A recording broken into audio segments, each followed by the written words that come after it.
Day night. It's 8 o'clock. That means it's time for TV Talk here on Nerd Initiative. My name's Off the Cuff Tom. Welcome to Who in Review. Play the intro.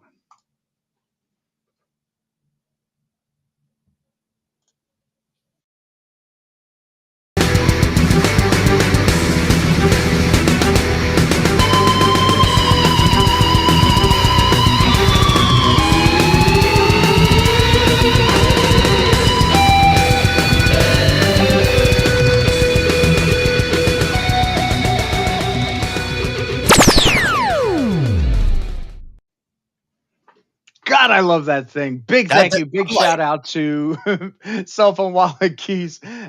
Obviously, Mickey was on last week as my first companion, but you know what? With me this week, I have one half of the dynamic 2-0 from Hopseek News. Ladies and gentlemen, Mr. Matt with us. He's also one of my fantastic co-hosts on Nerd Initiative's Turn a Page. Matt, thank you so much for coming out tonight. I had to hop in my TARDIS, get on down here to chat with you about some Doctor Who, especially because this is a pretty good episode. I mean, we're going to dive into it, but I wish there was more than just 8 episodes in this season to spend with this Doctor, because overall I've been having a lot of fun. And you're very, very right. And I think, that everybody should be following along here, not just at Nerd Initiative, but especially with Doctor Who. I think that over the course of the past few years with production and COVID and this, that, and the other thing, they've taken the whole idea of Doctor Who and just really shrunk it down to fit inside like a shed or something. So I think they need to get back to that, 14, 15, 16 episode season. Like, let's draw out something. Let's take a little bit away from the CGI and let's give us an episode. Let the actors shine for themselves. Yeah, I agree. I think part of the reason for that is also that some of the other complaints were, they kind of, when like Stephen Moffat was writing, for example, he tried to outsmart himself with like Matt Smith. So the longer the seasons went on, people were like, oh, we're just trying to get to the end. Where this one, actually, I feel like we have a really good story, the way that they have written it out well. We're very invested in this Doctor. Man, I am, Ncuti has been an absolutely charismatic Doctor. And his like range of emotions and acting was on absolute full display in this episode. And there's even a really cool character that I can't wait to get to kind of talk about here too. Exactly. Trust me, this one is not a foul episode at all. It is not for the bird brains out there. Spoiler alert, ladies and gentlemen. We are talking about Doctor Who in review. We're talking the episode Rogue. Yes. So we're in 1813 where we're starting at now. For those of you who might not be aware, so there were some famous TV shows that are happening right now on another streaming service, that's in a mid-season right now. So I think this is a great layover, very Bridgerton-esque, as a matter of fact. Ruby and the Doctor start off by dancing, as you see right down below here. They're doing the steps and everything, but they really don't know what is going on as far as how is it we're dancing? Why is it we're dancing? Like our other fantastic dancing partner, ODPH. That's right. Ken's in the house. Thank you, Ken. Don't forget, make sure you're sharing this out with everybody. I know Ken does that very well. He does. But how did they do this? So they gave us another Deus Ex Machina. It's the psychic earrings. Dude, okay. I love this. Honestly, I thought that was a great idea. I did too, because I mean, if you have a sonic screwdriver and then it's like, well, how are you able to understand all these different things? How are you able to blend in with all these different cultures that you're going across the world? Mm-hmm. He's like, well, it's easy. I gave you the sonic earrings. And then he was like, just don't turn them into battle mode. And I was like, oh yeah, we're going to get to see some battle mode later on. But the earrings were awesome. Yeah. Like my wife's a big Bridgerton fan. So I've seen a little bit of Bridgerton, and that's where I thought we were going at first before they blatantly told us that's where we were at. And I was like, all right, okay. Dude, let me tell you, if you get a chance to watch Bridgerton, absolutely do it. I can say that wholeheartedly. I love the show. I think it is so smartly written. It is as modern and as classy as it can be at the same exact time. And on top of it, the music that they add in, that they tweak to be period specific. As a guy who played music for years, I love it. As a guy who played classical music for 6 years, I love it.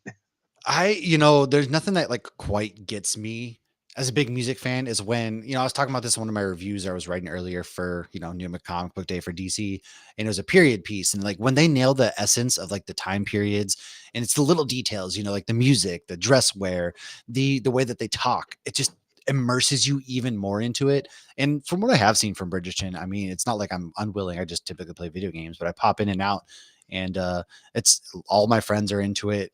There's like 80 different spin-offs at this point of Bridgerton, I think, or could just maybe it's one long continuous thing, but it's pretty popular.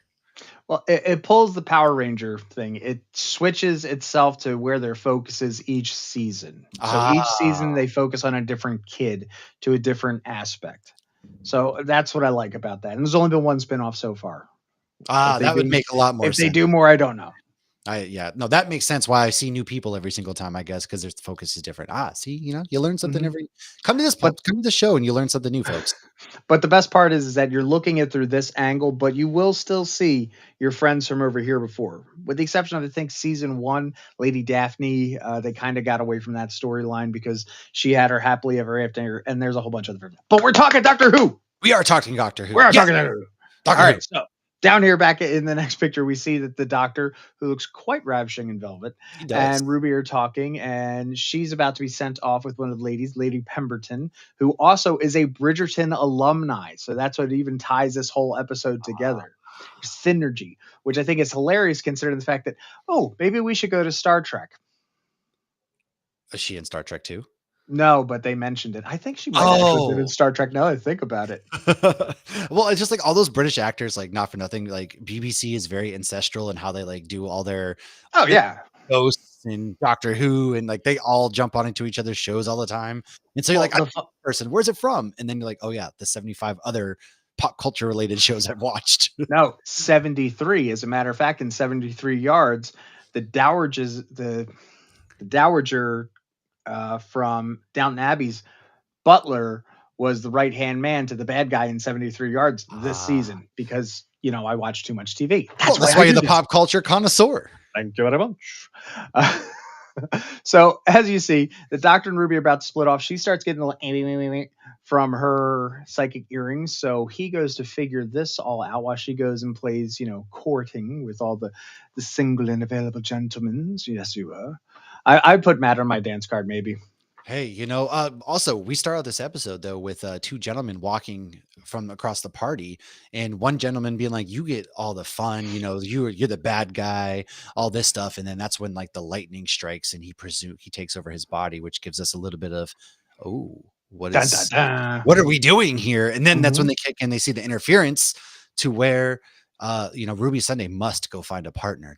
She has to go through here and court the gentlemen that are all walking around this party and meet and touch elbows, if you will. And Fr- that's Friends at a party is one thing, suitors are another thing. yes, especially in this era. Oh, you don't have any suitors. Interesting. So as the episode goes on, the Doctor goes up to the balcony, and you can see that as the title card when it comes back around. He starts talking with a very handsome Jonathan Groff. And if those of you don't know Jonathan Groff, Tony nominee Jonathan Groff played King Richard in was it Richard or George? You're the history guy. Uh, Revolutionary War, dude. oh, King George. Thank you. He played King George in Hamilton, Spittle and all.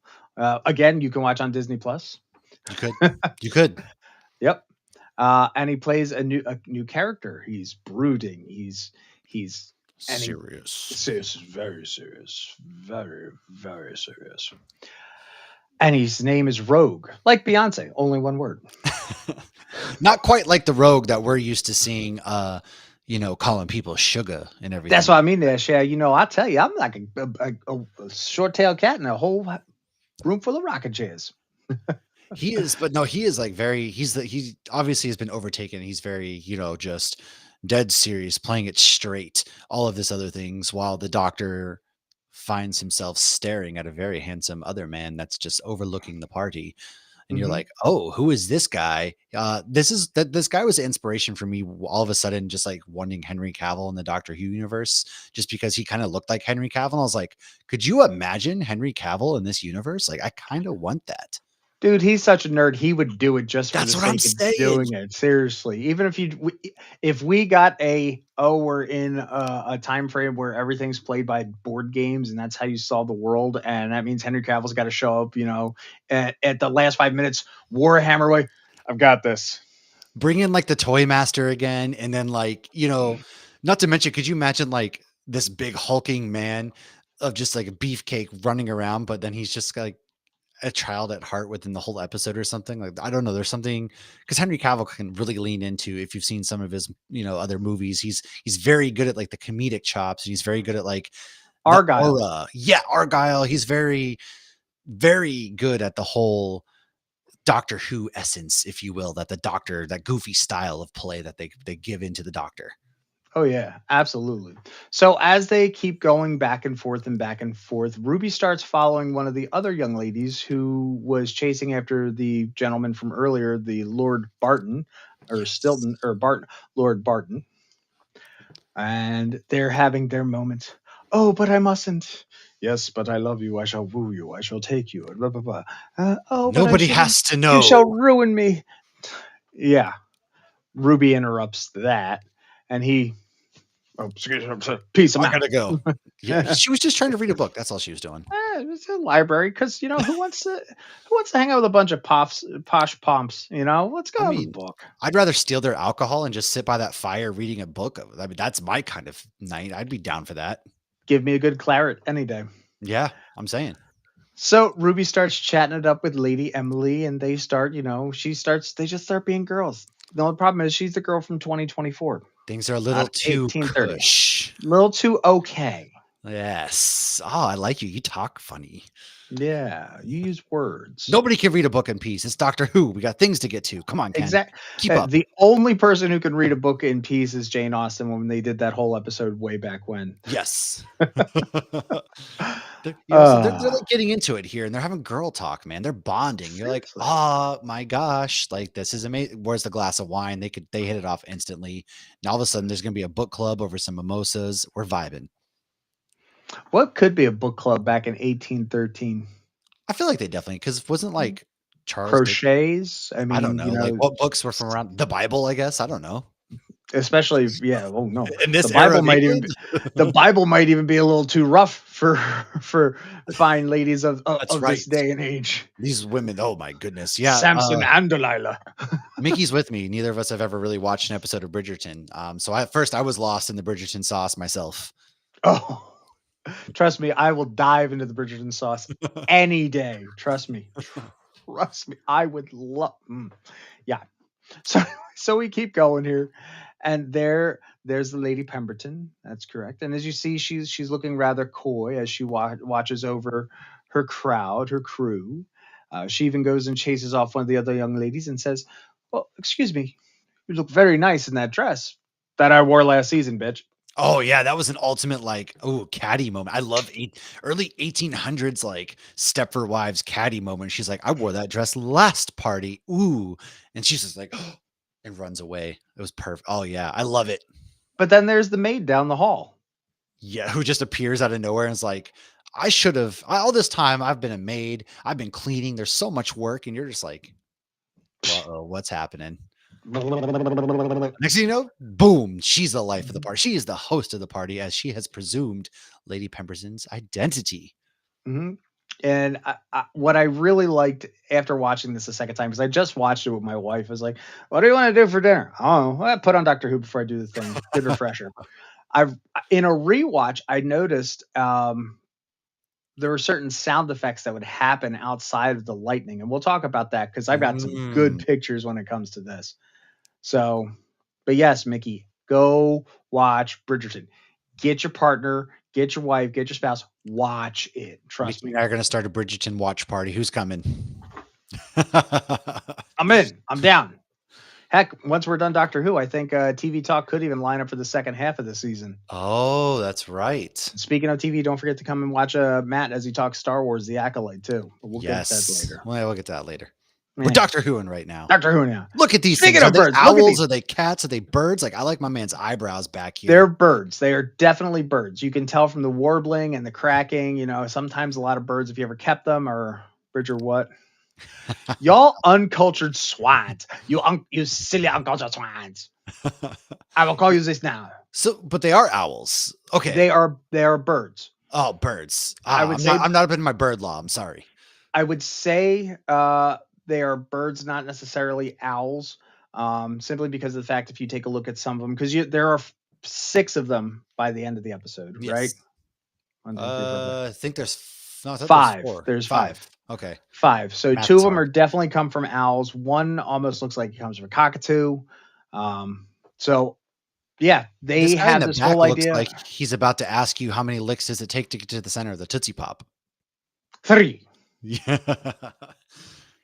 But what these folks are doing, they cosplay. They are, I don't know, what would be the best word? Homicidal cosplayers? Yeah, so like their whole thing is they love to cosplay apparently. However, their Yeah. cosplay has world domination as their ultimate goal. They just want to cosplay and then potentially bring about the end of the world, which is We're going to cosplay this planet to interesting. death. And I'm like, okay.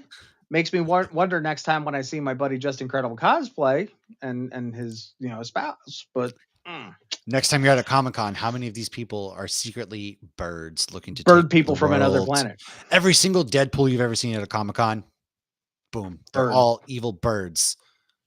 Birds Evil aren't real. So they keep going and they say, "Oh, we're going to have a party. We're going to, do the whole season finale." And what really gets me at this is one thing that I noticed is the whole timeline thing. Okay? Now I understand that episodes go, if we do a broadcast now and it's out into space and by the time it gets to whatever planet they're at, it's hundreds or thousands of Yeah. years later. How is it they knew exactly to come back to 1813 and Doc didn't even pick up on any just an evil bird? How come he didn't pick up on any time travel technology? Just saying, just putting that out there. Sorry. That's always my thought when they go back in time and there's some sort of like world altering event. It's like, now, how did he not pick up any of this at any point? Like, you feel like he would have known, like, this happened. We got to go back here. I don't know. Maybe I'm just ignorant to how time travel works because Doctor Who does. It's all timey-wimey. It's more like a rug. Never mind. So there's another view of them, and you can see, the curvier. She's bigger in the back. Yes. The curvier lady is definitely more owl features, and then the gentleman. There you go. You can see definitely we have like this very sharp. I mean, this was Lord Barton. He looked damn good. Can we talk about like the costumes in this episode though? Like how good they did these costumes and effects, and whether like they're probably mostly practical effects. They got to be. The costumes are definitely practical effects. I mean, obviously the transformation was CGI, right? But the makeup, that is practical. The costuming, I have a very good theory on that, and I think that has to do with the fact of why a lot of licensing was also done in this episode. I think it was done under the whole BBC umbrella. Ooh. So that's why I believe that, this was taken, like they might have actually done this in the off season of Bridgerton and use a set or two and borrowed some costumes and put this all that makes together. Sense, yeah. And because I said they used some music, I think they were you're a bad guy. It's copyright. But I knew they had that in Bridgerton, so I wouldn't be surprised if they, umbrella swept that all the way through to Doctor Who so they could get a little extra money out of it. That would make sense. And but yeah, I mean, it was incredible. Like you couldn't even, man, these are definitely my favorite villains, if you will, of the season so far. If I have bad to say, guy of the week, how they looked. Yeah. Favorite bad guy of the week, villain of the week. You got to have a favorite at one point. And so far, these guys are definitely mine. Oh yeah, most definitely. So as they're chasing around, this and the other thing, the Doctor does get onto Rogue's ship. The Doctor figures out a little bit about Rogue, finds out how he got his name, his nom de plume, his alias. La la la la la la la la la la. You're getting a little ahead. Sorry, I was just more happy that we had a D&D reference. My head. All right, we're good. I just love the fact I saw a set of polyhedral dice. But if this dude is time traveling, like seriously, could he have gotten a better set than just like plain old basic ass brown chessex? Like, dude, I roll with a set of metal dice in my bag every single day. He's and he got a $12 set. Like, yeah. Look, okay, maybe they're hit backups. I don't know. Maybe that's a set you put out when company's coming over, so nobody steals the good set. I don't know. No. Look, I don't know. Like, I don't have my dice with me. He's dabbling, okay? He's just dabbling, all right? Oh, I bet he's dabbling, all right. He was just experimenting with his dice and what kind he wanted. And, he plays. Maybe he's just new to it. I don't know. Mm-hmm. He was very suave, though. I liked like his Oh, whole demeanor suave is as shit. suave and stoic, which is again like made me his hair. Not all white people look alike, but he gave me Henry Cavill vibes for sure. That's why I Yep. was like Henry Cavill. They should have cast him for this. We'll get him one day. We're gonna put out in the universe, I'm and putting it out there. we need to say need to have Ken say Cavill for who, and then I can put the hashtag Ken was right, and that means it'll happen. That's true. That is very true. You know. But this guy, I know we're going to talk about it, so I can't wait to talk about who this guy reminded me of. Oh yeah, absolutely. But while they're on Rogue ship, he's about to destroy the Doctor, and he's got this little triform, It's a trap. Zelda-looking thing. It's a trap. He's sending him Uh, to the pocket dimension. oh no! Before this, there you go. See, there we go. We got a Ken was right, but he needs to put out the fact that Cavill for thing, and then Ken was right. Cavill for who? That's right. So it was supposed to go to an incinerator of some sort, but the Doctor Yes. finally took him into the TARDIS, and Rogue is just like super excited. It's like, oh my god, it's bigger than it said. It's clean. It's clean. Well, yeah, that's the big thing. Like he gets in there and they're like, "Oh my gosh, this place is like messy and whatnot." Compared, and then he brings up a screwdriver. He's like, "Well, I've been meaning to put a couple shelves over there and everything." And it's just they're very contrasting when you look at how clean the TARDIS is compared Mm-hmm. to his ship. Yep. And when they finally get on the TARDIS, they have a moment. The Doctor realizes that the ship that Rogue had was a dual piloting ship. So who did you lose? And they had a moment. Rogue asked the Doctor, who did he lose? He lost everyone. That's one of the good things here is when they have like this amongst all of the buffoonery, if you will, they always take that beat to be like, well, man, like at the core, Doctor Who is a tragic character. He Mm-hmm. loses everybody. His companions all move on. He's, regenerated 15 times now and even split himself apart from his own body and gone through so much for the universe and given so much. He's lived, he's had kids, he's had a wife, and just absolutely crazy. And this what kind of it's those moments that they just really bring you back to remember all of that. That it isn't just some goofy sci-fi space travel show. It's like, no, there's real emotion to this. Oh, Nope, thoughts and not to that part theories. yet. Not No, there. we're not at that. We're not at that point yet. So because I'm a good guy and I use all the credited stuff from BBC and Disney, I use exactly what comes in the press kit. So we're going to talk about the ending. So all the bird brains decide to, hey, we're going to have a wedding because that's what you have in British season finale. Must have a wedding. Always have to Yes. have a wedding. Mind you, there's only been two weddings so far in the first few seasons. Oof. So Oh, they there's go only to two. Okay. well, there's been 3 or 4 seasons, but only 2 weddings. So there isn't a wedding every time. You lied. I thought you were telling me there's been a wedding every time. I was just following Well, your lead. there's love. There's love. Love There's in the lust. air. There's books. There's all kinds of stuff. There's art. There's romance. There's deception. There's Julie freaking Andrews. What need do I say more? But again, talking Doctor Who, not talking Bridgerton. I think we're gonna have to do the next part of this as Bridgerton when I'm talking about Doctor Who. I You're didn't realize how much I bridging. liked. I didn't realize how much I liked the show. Uh, but either way, so they go to do the big, huge wedding, and when they walk out, Lord Byron is walking out with Lady Ruby Sunday of Notting Hill Estates, and the Doctor goes through so many emotions because they realize that when the Chulder take over a host, they kill the host. And the Doctor has flashbacks of seeing Ruby's mom, Cherry, of saying, "I will keep her safe. I will do this," and Rogue is just beside him, doesn't know what to do at this point. He is just so out of it. And then he's like, "How long did they live? Cool. Remember that little triform thing? Yeah. Yeah, we're gonna turn it into a pocket dimension, and they can live there in a barren wasteland for however long they 600 live. years or whatever it is. Yes. 600 years, which is kind of cool because actual bird physiology here is real. So like if anybody actually owns a parrot or a cockatoo, My any of parents the do. medium side, is that weird question. You ready for this one, Matt? Let's do it. Is the bird in the will? Yes, actually the bird is in the will. I hate the bird, number one, because this bird just all it does is a dodo, and it's just annoying as hell. My mom says that she is giving it to me because she knows I hate the bird, but she also knows I would take care of the bird. And that bird is 80 something years old. That bird has lived. So yeah. God, I hate that bird so much. But So yes, the so bird's in the so will. so space bird people live for 600 years as opposed to earth birds, which can be 80 Imagine to how many 100. wills those guys are passed down through. Bird is the word. So the doctor finally gets all of them, including what seems to be Ruby stuck in the Triforce or Tri whatever the heck. I'm just gonna call it Triforce. She's in the triangle. Yeah, the Yeah, Triforce. There we go. Call it the Triforce. she's in the Triforce. Sultan.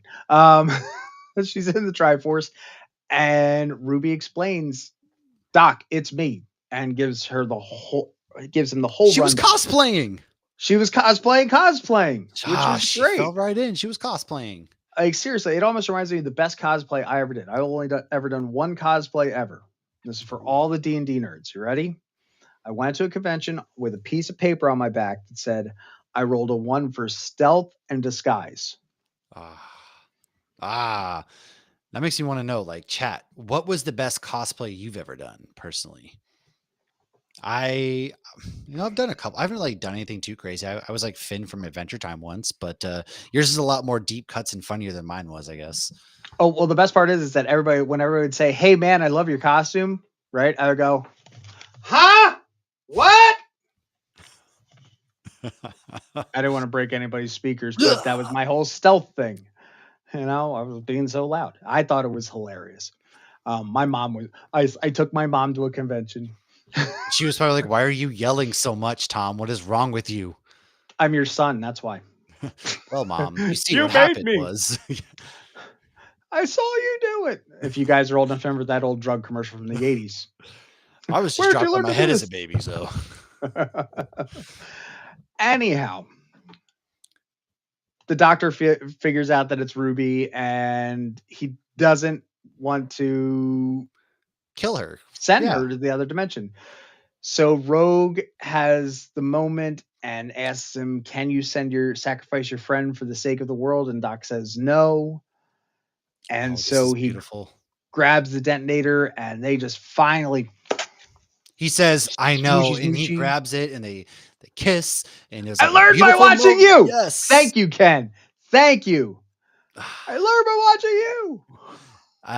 They share a beautiful moment, and then that's when he dives and knocks Ruby out, and then hits the button, and they disappear. Oh man, it was.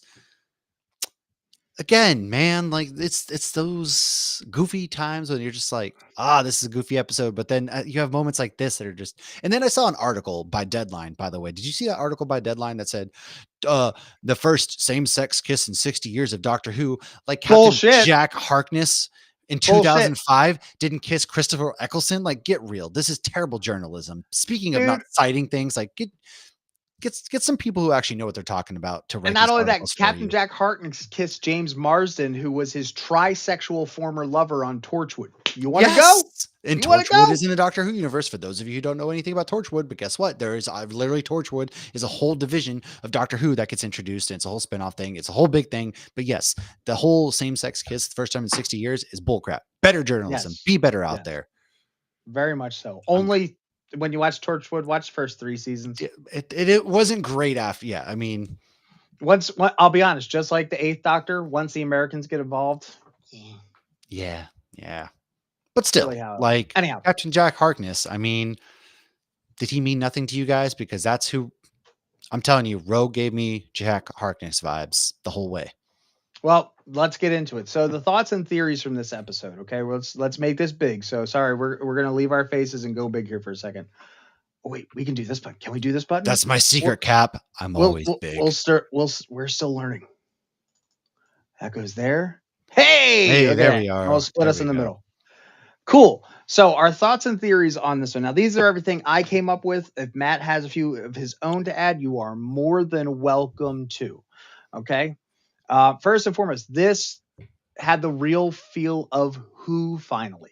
Not Yes. saying that, what has been going on this whole season has been lackluster. I just don't think that it really had the same vibe of what Doctor Who needed to be for me. All right, let's talk about that for a second then. Okay. Because I do have something on this. I don't have anything against Ruby Sunday. Hmm. However, we haven't spent enough time with her to endear ourselves, I guess, to her. And then for Doctor to basically like she's my best friend. I mean, maybe, but for like us, the audience, I feel like I haven't spent enough time with her that I'm like, I'm not invested in Ruby Sunday yet. Like her whole mysterious, like who was her real mom, that snowy day, like, okay, sure, I guess, but I'm not fully just invested in her like you normally would be with like an Amy Pond or a Rose or any of the other companions. We haven't had enough time, man. That's another thing where it's like, oh, we have 8 episodes for this season. That's just what's going to happen. They kind of sacrifice some of that character development and endearment that we would get in previous seasons. But on the flip to that, did the Doctor and Ruby Tuesday Sunday, I mean, get that Ruby all? Tuesdays are going out of style chain of restaurants. Come on, Tom. uh, Dude, I've been making the joke every episode. Roll with me. I know. Okay. Um, do you think that they were having off-camera adventures? Oh, of course they were. A lot of folks do follow Doctor Who in the audiobooks and the book books. So was there some more development there? And we'll get that after the fact. So I could see where the Doctor might come off as, oh yeah, she's my best friend. Technically, she's his only friend right now, too. Yeah, true. Doctor, I'm your only friend. Exactly. Hmm. And then as things are going, we get the run, and that's my line, which was fantastic to finally hear run. Yes. But it wasn't from the Doctor. We usually get it. I mean, think about it. Eccleston's first words to Rose were run. And it's one of those things they call back. And so from it being not him this time, I love that little, it's the little things, man. Hmm. And speaking of callback, I thought that where we might be going now with Doctor Who, that Rogue could be the new Captain Jack Harkness. What do you think? Ooh. Yes, I don't think that we're done with Rogue yet. No, I don't believe so I at all. think that they place too much importance on him like especially being in the Doctor's life for as little as he was in this grand scheme of things. I think there's some more to be done with Rogue, and I would absolutely love that because I thought the actor did a great job. I thought their on-screen chemistry was really fantastic, and if it's to be believed, which I do think that Ruby Sunday, her character is done after this season. Why not bring? No, that leaves the door open. Like, what if he finds Rogue and they do some adventures and he fills that seat or something like that? Okay, so here's where I'm gonna throw a little salt on the wound here. That's fine. If Millie Gibson is leaving, which all the reports have been saying, right? I think that going to Rogue as the next companion is not a very good idea. Okay. Simply for the fact that with everything going on, having a love interest at the same time can muddy up things. I know the way that they did with Rose is one thing. I know how they did it with River's Song was a very different thing. But I think that by pushing the narrative for a couple out in space is what they were trying to make up for when they were trying to figure out, oh, how do we write Jodie Whittaker's Doctor? Like, I Mm. think my biggest concern was what they were trying to do originally with Jodie Whittaker was, okay, you're a woman, you need a man to attach onto. And I think, oh, we totally missed that point. Let's try and do it with the next Doctor, which does go down. And I'm going to jump down here to pushing the lust. I get love at first sight. I get, hey, we're out at a party and like, hey, let's party, let's have a good time. Was this necessary? He was a little hard too fast. I think he fell. I will say, like, is it necessary? I think it And fits into this is just this. me. I'm just Well, saying. I think it fits within his version of the Doctor because he's very in tune with his feelings. He wears his heart on his sleeve. He's very an emotional, kind of doctor. And I love that. And, there's also reports too, that we've been told by somebody who may or may not work in the realm of things, the Doctor Who, that Ncuti hasn't decided if he wants to stay on either as the Doctor for a set period of time or anything either. So I hope he sees the reception and decides to maybe stick around for a couple seasons, because I would like to see more of this Doctor and growing and developing. But I think, it wasn't undeserved, but I think he fell a little hard fast. But I think that's within his character that he's playing. I will agree with you that it's in his character, simply for the fact that we've never seen a doctor so in tune with his EQ, with his his emotional quotient. Um, but again, like, I don't know if I need my doctor to be in love with somebody. I don't know if I need my doctor to be lustful over somebody. Like, Yeah, I don't really, because I don't think, like, for some reason Doctor Who, like, he's just not that kind of, or she, whichever, they're like not the one to be in relationships, right? Like the But Doctor, if he you is, but take he's a not. look if you take a look above where it said pushing the lust, look at it. It says psychic paper malfunction. The psychic paper did malfunction, It which was did. great to finally see the psychic paper back. So I'm all about that. Oh yeah, you're hot. I was like, well, thank you. Well, wait, are you hot or am I hot? Look, I'll be honest. Both of them very hot. I'm Yes. comfortable who I am, so I'm good Same. with that. Same. I'll admit it. No shame Uh, here. and speaking of all the hotness, with Jonathan Groff being the Tony nominated actor that he is, I wanted more spittle. I wanted some sort of Hamilton reference, like, especially if we're going to Yeah. be in this whole time and space, it's all wibbly wobbly. I wanted more spittle. I would have loved a spit joke or something. And if anybody doesn't know, if you watch Hamilton on Disney Plus, you will see Jonathan Groff play the king, and he gets so into his character that you just see He's just coming just right off. spitting everywhere. Oh man. There I did wasn't even notice a that. joke to the king, like there wasn't there anything there. All right, so let's go back over to the first thing, the painting. All right, the former lady of the house. I, I'm I'm done. I am done theorizing. Now we know that next week, after looking at the preview, we're talking about this woman that has been in every single episode. We have no idea, Susan Twist, what the heck is going on with her. Yeah. All right, so I'm glad we're finally getting something out of that. But I'm done. I thought she was a member of the Pantheon, but she was always alive in every single thing, or at least there. Now she's a freaking painting on the wall. I am done theorizing. I am over it. I say good day. I don't even bother theorizing with Doctor Who overly, just because I know I'm going to be wrong no matter what at the end of the day. Because they try I to take say you. good day. Well, all right. Well, all right. All right. All right. Well, how about some of your other theories or thoughts? We got Okay, two more we haven't talked about yet. so I have a real big concern that's going on with here. All right, ever since Shooty's taken over the role as 15th Doctor, it's been the destruction of Gallifrey. The destruction of Gallifrey. Yeah. Ladies and gentlemen, last time I checked, Gallifrey was stuck in a pocket dimension on the 60th anniversary special. It was. Who knows? Right? Where Mm. Tom Baker came back as the curator. So I'm like, what is going on? Because if the doctor now believes that Gallifrey was destroyed, what is going on? Like, somebody jumped the boat there. If I'm wrong, please let me Is know, it? Do chat. you think it's more of like they forgot about that somehow since they changed writers kind of up again, or is it? Do you think there's something bigger at play here? I'll even say that maybe with the bifurcation generation that they did, that maybe Tenant 14 remembers it, but 15 doesn't, and Oh, that that's is a good the one. biggest stretch I got out of this.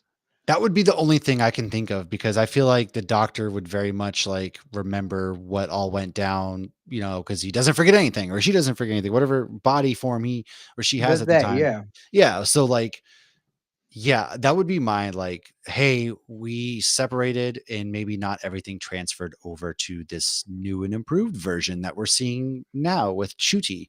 But again, I don't know. sometimes I want to give them the benefit of the doubt, but then sometimes they just do things.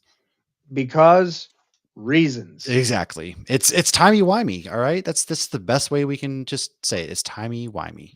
Now, if you take a look over here, the bottom one on the left-hand side, it says different Sonic or was that lighting? Now, I remember just a few months ago when they introduced the new Sonic remote screwdriver, uh, Yes. that it had blue and bronze-ish details on it, especially for the light trim had bronze.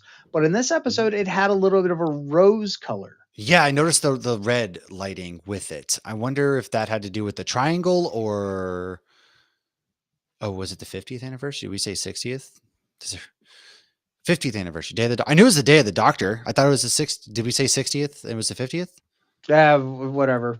You know what, Again, man? I'm wibbly wobbly, sorry. I timey do wimey. remember it was Day of the Doctor. You're right, though, if it was the 50th. And do I have amnesia? Probably. I've been hitting the head a lot. I don't know. I'm sorry. But he does look good in a helmet, ladies and gentlemen. Let me He tell you that. does. He does. But yeah, exactly. Thank you, Rose. I appreciate it. The fact that we are talking and nobody else remembers it. But again, that's my theory. Bifurcation by generation. One remembers, one forgets. So that's where I'm at with that. Now, with the And, red and lighting, what's your thoughts on the lighting? Was it just different oh yeah, colors so coming about off? that, Or I think that it just matched his outfit. He was wearing nice crushed velvet. honestly, like I can respect that. Like, hey, the sonic screwdriver remote matches your outfit. All right, let me get one of those things. Like, hell yeah. Because what if you show up to a party like this and you're carrying something that just does not match your red velvet suit? Like seriously, what are you going to do when you go to a Embarrassing. black and white affair? And you got I don't even know what, like a lime green light going on. I don't know. Like seriously, white tux. I mean, if we're going to keep pushing this whole Bridgerton stuff, I mean, you go to dinner dressed white tux. I overall though don't know how I feel about his version of the remote. I don't like how it looks. That's my minor pity complaint. Like I'm just complaining at this point. I don't like how his remote looks. I I don't. I think that they were smart to change between 14 and 15. Reason being is that I did not like that hard light. Um, see, Rose agrees with me. See, Yeah. that's what all good Hoovians do. We have a nice conversation. We don't argue. We have a good We could have a conversation. good conversation. We finally get to that common ground where we all agree that yes, I'm pretty sure the Matt's 15 right. passes. You Yep. know what? When in doubt, Matt's right. You're correct. But I didn't like how 14 had that hard light, 3D printer aesthetic. Yeah, that was So I was like, weird. that was cheap. Yeah. That was cheap Because it as was like far a as I was shield. It concerned. felt like it was like, obviously the doctor has Like, plot armor, but that felt like extra plot armor where they're like using it as a shield. I'm just like, okay, I'm like, all okay, right. who's been watching a little too much Star Trek Discovery with their new tricorders? Just saying. Like, come on, man. When have they ever been able to do that? Never. But I'm I, all for like new so introductions and going things. back to the sonic screwdriver remote, yeah, I guess. I think that also one thing that they may have wanted to get away from is, especially if you look at Jodie Whittaker's, hers was curved, and it Yeah. might have looked a little more pew pew. Like Count Dooku's lightsaber almost. Exactly, but I don't think she practiced second form. Just saying. Yeah. I will say though, like I guess my one big thing with it is like functionality. Like, what if you're running around? I feel like it's harder to hold something that's like flat like that if I'm versus something like this. Like this is easier to handle, whereas like this, I don't know. I just feel like the cylindrical is easier to hold. Where if I'm in a tight spot, Well, if you get a really good look at it, it looks like like a stingray shaped oh, mouse. that was like So a if you triangle almost. That's no, what. it's more like Oh, a mouse and it's in a sharp hammerhead shape kind of 'cause looking then I thing. feel like I'm messing with like the buttons on top and my thumbs are all. I don't know. This is just me complaining just to complain, I guess. Well, I would definitely recommend if you get a chance, go to the Doctor Who YouTube channel, double check their thing about the Sonic when Ncuti came to be. They even talk about the design of how they came up with it and how it has been Ooh. personalized for Ncuti with his Nigerian background as well. Oh, see, I didn't know all that exists. That's Yeah, I really know cool. these things. See, This is why I this do this see, thing. you dive more into like Star Wars. That's where I'm at. Doctor Who, I love Doctor Who, but you got into it like that's. See, you're showing me the light. I got to go and do some research now. So, anything else that we got as far as thoughts and theories before we finally give our final scores on this? No, I'm just interested to see how they're going to wrap everything up without it feeling too rushed. I want it to be a good payoff because I'm glad that Doctor Who is finally back. I'm glad that I like these characters. I like the actors, I like the actresses. Everybody's been phenomenal. Oh yeah. I'm just worried about, was there enough time to make it make sense in the end and feel like it paid off? So that's the only thing I'm worried about heading into the finale. But I've had fun overall. A couple episodes, like the mine one, I didn't care too much for. Last week's, I didn't really care too much Well, for. hold on, Matt. You're getting a little ahead of I'm yourself. sorry. Remember, You're right. I'm sorry. you're signed on to come back for the finale. Every companion from this whole thing is signed on to come back for the finale episode. So we're gonna have the That's big right. round table then. Just You're set up. right. All right. You're right. You're right. I'm sorry. Let's I talk get ahead about of this myself. episode, I get ahead of myself. No, Matthew. this episode, I don't have any other really thoughts. I thought it was a good overall episode. I really like the introduction of Rogue. I want to see more Rogue. Don't we all? And I will roll for insight. Hopefully, we'll get that at some point.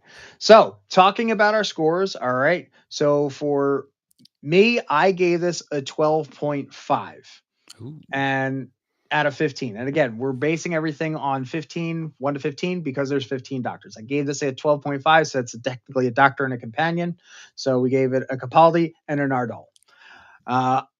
Simply for the fact that it did feel like it's finally an old class episode of Doctor Who, more of a new Who vibe. But again, there's something about pushing that narrative for the sexy time did not do it for me. And again, the fact that it just, I want to know where the hell we're going, like Matt said. You Yeah. know, Yeah. That's the big one. it's not a perfect 15 just yet. And I believe this is the highest episode I've done so far. So Yeah, Matt, I'm with you. So I give us a well-rounded one just because I didn't want to have to play around with picking a companion and all that stuff. And I liked it. 13 out of 15 for me. Solid 13. The only things I didn't like again were things that they felt a little rushed. There wasn't a lot of time spent, not a lot of payoff in the end. It was a little rushed as far as things with Rogue. I would have liked to have seen things a little bit more there. And then I like the costume designs. I love that this was like a classic Doctor Who. Like it was just bonkers. Some things didn't make sense. Some things are really fun. And then they're playing around with these different, other pop culture universes. And there's some really cool dance moves going down as well. I always love a good dance party.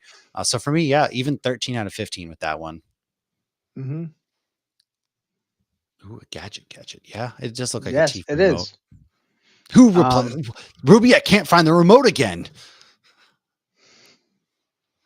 It's true.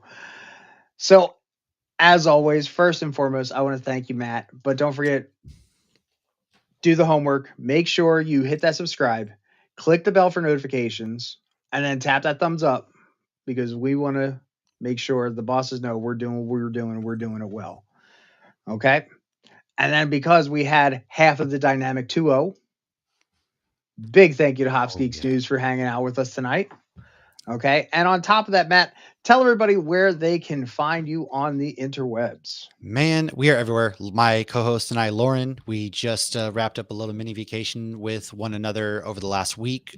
So we just dropped an episode today, recapping The Boys, because The Boys is about to get started, which I think Lauren, speaking of Nerd Initiative TV talk, she's in talks to do some post Boys episode things for Nerd Initiative. So again, the only way to do that. Or we will also be doing live episodes this week on Wednesday. We're going to do a live Cantina hour. Tom's going to come on an episode with us, talks pop culture. That'll drop next week. And the only way to do that is scan that QR code or just search Hops Geek News, any podcast platform, any social media platform. We have a Facebook group. It's all there. Come interact, come hang out, jump on the Discord, whatever it may be. We've been doing some really fun things and watching some really bad movies with our Patreons. And don't forget, next week, Lauren's actually going to be the companion on this too. She is. Lauren She is coming is. on. She is. She's going to take the role of Ruby Sunday next week. Tuesday. You're right. She's going to be Ruby Tuesday next week. And don't forget about all the fantastic stuff we got going on here. And if you're not very sure, make sure just click this QR code, check out our website, sign up for the newsletter. We definitely want to keep you all in the know with what's going on. And you know what? If you're loving everything that you see here and you want to wear your nerd on your sleeve for the upcoming con season, get your merch right here. Matt looks fantastic. He's actually going to be our first model. Finally, we're going to have him strutting up and down. I got a hoodie. I got a hat. I'm going to have to do some modeling to put on the site. I'm just saying. Yep. Yeah, we always like the tall, skinny ones. Me, I can't model anything. Hand model, that's about it. But they don't make any ring bling just yet. Not yet. Now, speaking of Matt and I, we talked about it earlier. We are two of the co-hosts of the fantastic show here called Turn a Page. That's right. You can check out me, Matt, and Ken every single Tuesday right here, 8 o'clock Eastern Central Time. There's so much stuff going on here at Nerd Initiative. We've got Turn a Page, we've got TV Talk, we've got Matt doing all of his fantastic Star Wars stuff. We've got the Acolyte, we've got the Road to Deadpool, we've got Matt's lightsaber. Can't see mine. Mine's up on the wall. We've got My Legos even for Star that's Wars. why They're for if you Star take Wars a Legos. Star Wars Lego. I actually had the Doctor Who TARDIS Lego Dimensions Really want figure. that. Oh yeah, not the TARDIS one with Clara. The Back when they Lego did the Dimensions game, one. yeah. Oh yeah. Yeah, I got that one. Anyhow, we're just a bunch of nerds. There's TV Talk. There's the Road to Deadpool. There's fandoms. There's dropping in from the top road. Wrestling Night Live. There is so much content coming at you from Nerd Initiative. We want you there to be following it because we are only as good as you are. The That's more right. you're in with us, the more we're in with you. On that note, ladies and gentlemen, Matt, tell them again where they can find you at. Man, go ahead. Hopsgeek News. It's right there in that's it. All you got to do is search our name. You're going to find us everywhere on Twitter, Facebook, Instagram, TikTok, podcast platforms. You know it. We're there. Come hang out with us. And then, of course, my goodness, tomorrow night, turn a page, 8 p.m. Eastern. And man, make sure you just follow along with us. We have DC comic reviews. We have comic book day on Wednesday. Man, there isn't a day in the week that Nerd Initiative isn't doing something. And it's because of people who watch this, like all of you guys, and really awesome people like Tom here. Oh, I thank you. Again, I'm only as good as the team I work with because we're all all work, no lurk. Heck yeah. That's You right. know, That's right. See it. Our the hardest working man comic books right there. Consistent and that's right. active. He has a plaque that says so, He says does. as such. He is our tribal chief. I still say Maestro, but I think I'm going to take that from my Power Ranger content, the Morphin Maestro. On that note, ladies and gentlemen, my name's Off the Cuff Tom. Thank you so much. And as I always used to say,